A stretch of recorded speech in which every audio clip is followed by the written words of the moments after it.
What is up everyone, it's Mysticle, and I hope you all had a fantastic Halloween yesterday. Today, I'm bringing you something a little bit different. Last year, at around the same time, we did something themed a little bit towards Halloween, where I showed you guys how to get night vision on your Quest 2. A lot of you seemed to quite like that episode, so this year we're doing the same thing, but much better and much easier. Also, just a lot more accessible to everyone.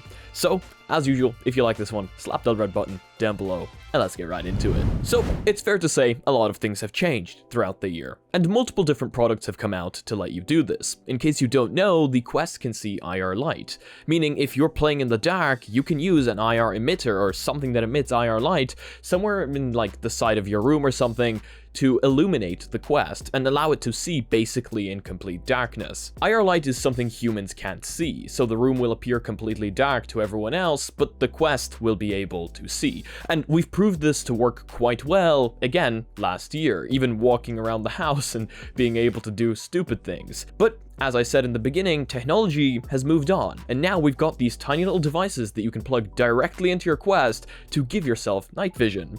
I'm not affiliated with this company whatsoever, I just saw this on Amazon, thought it was quite cool, decided to buy it for us to check out. It's the Cobb VR i2, not sure if I'm pronouncing that correctly, but once again, here's the product. It cost me about 30 euros. In case you're wondering why you'd want to do this, some people don't have an option and can only play VR at night and might have someone else sleeping in the room, or some people just enjoy playing at night. There's just something different about taking off a headset in complete darkness and not being aware of your surroundings. Plus, there's no light leakage when it's dark, so it tends to be a lot darker inside the headset as well. But let's open this up and see what's inside. A little booklet. Interesting. Oh, promoting their battery head strap. IR illuminator for the Quest. So this was made specifically for the Quest. I will try it with the Pico just because I'm interested to see whether that works as well. And here is the device. It's actually quite small. It doesn't look like it's going to impact anything too bad, and it does have pass-through for a battery head strap, in case that's something you have, so you won't be losing out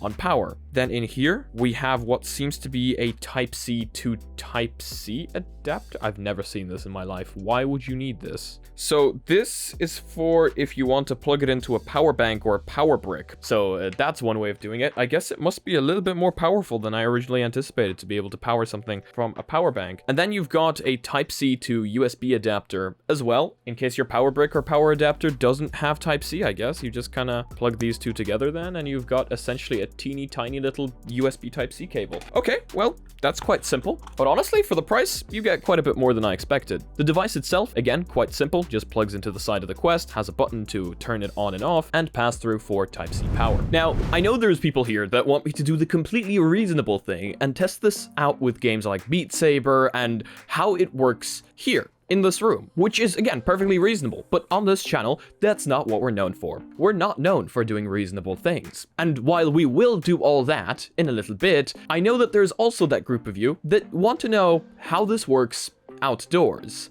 Because, you know, you can't normally play the Quest outside, or at least it's not recommended, because if the sun hits the lenses, Quest is broken, or screens, displays are broken. So some people are going to want to know how this works outside, to know if they can go outside into their garden at night and have an incredibly large play space. Or, I don't know, play paintball, I guess. So I went to the local forest to find out. And that went just about as well as you could imagine. So the screen recording failed because why not? And also you can probably hear the rain. It's raining very bad. And I'm in a forest with a Quest at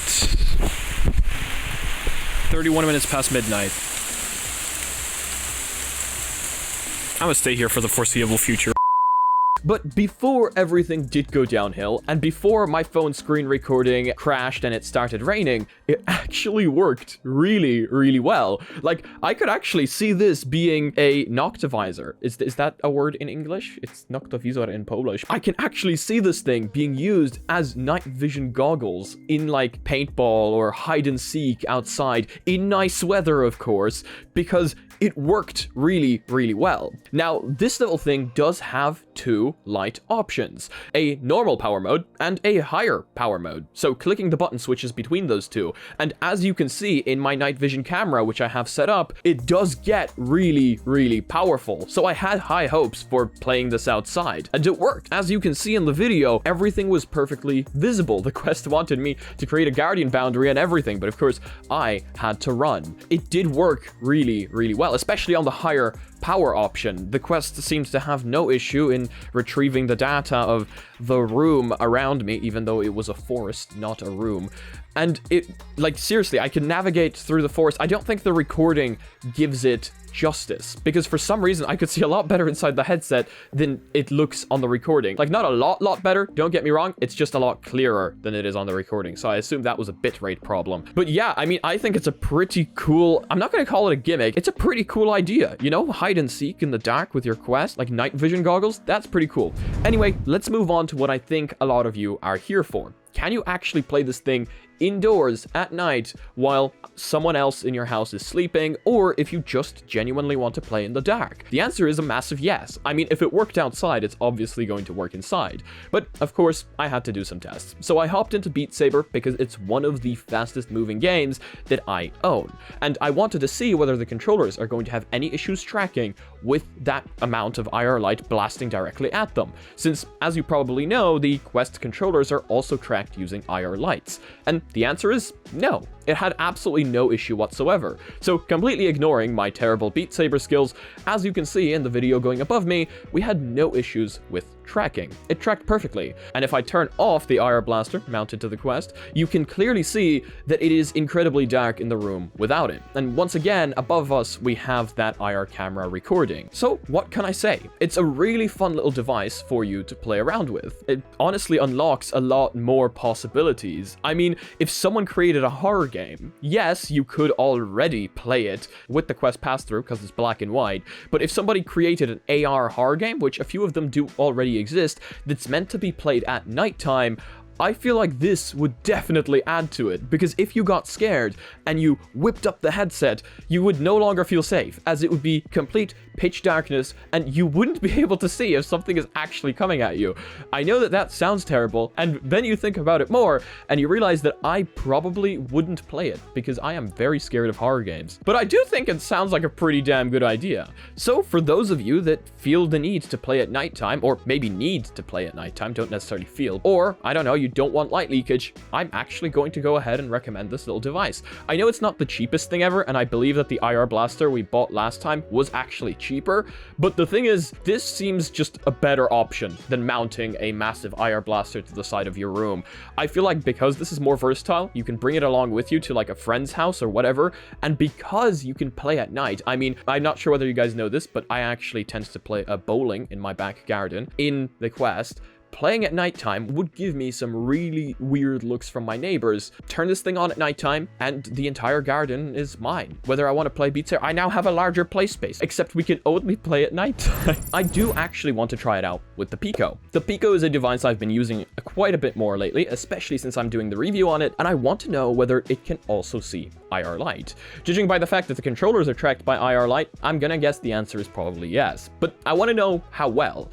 Because this device plugs in via Type-C and has Type-C power pass-through, it can go into basically most VR headsets. That is, including the Quest 1. And you can probably also somehow use it on the Rift S if you have that. So let's test it out. And as you can see, no surprise here, since the controllers are also tracked via IR light, it works pretty much perfectly on the Pico 4, just like it does on the Quest 2. And I don't know, I feel like I am quite excited to see how many of these little devices I can source, and maybe possibly do an episode someday with like my friends in a forest doing IR hide and seek. I think that would be kind of creepy. Actually, it would be very creepy, but also hilarious. I do think it's an interesting little device, and it definitely exceeded my expectations, especially on the higher power option. So I'm going to leave a link to it down below, which is going to be an Amazon affiliate link. So when you guys buy, you don't pay anything extra, but I get a little bit in return. You saw what this little device can do. If you think it's for you, go ahead and check it out. Again, I'm not affiliated with the company in any way, shape, or form. I bought this myself. It's just a little device that I saw recommended to me on Amazon, and I've never even been in contact with the company. So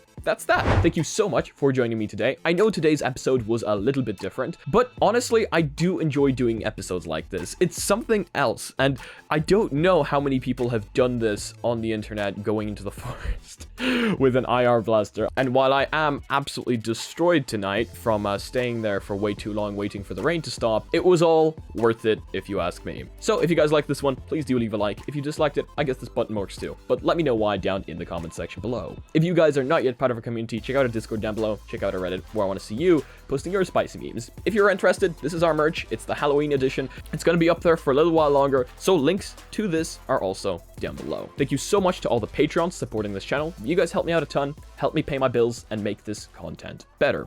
And as usual, if you guys want to be notified about future content coming up on the channel, make sure to smack the subscribe button with your forehead, ding my bell, and see you again in the next video. Peace.